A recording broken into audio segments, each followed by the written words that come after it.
quick tip for beginners: if you want to know what exactly is the usage of a specific node, you can do that by clicking this tiny question mark over here in the parameter editor.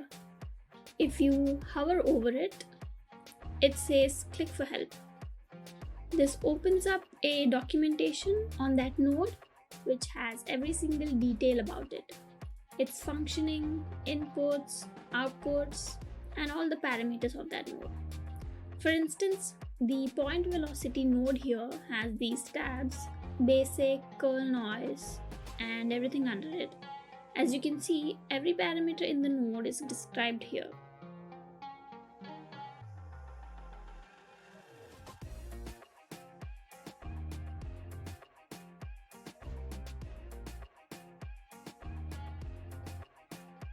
And we have this documentation for all the nodes.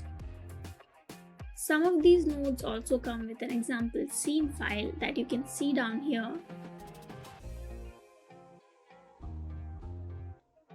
Which will explain the working of that node. As you can see, we have two example files for the attribute wrangle node. Each has a description of what the scene is about. So when you click on load, let me show you what happens. Load opens the scene file in your scene if you have any Houdini file that's already opened.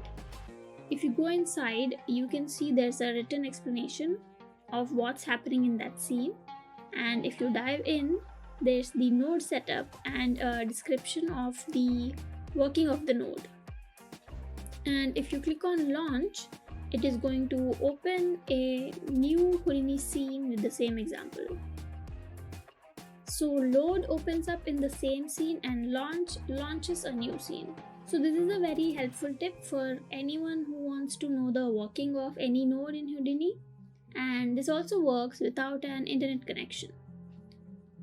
So yeah, that was a mini tip from the series Houdini Minis. There's a node for that, and I will catch you in the next video.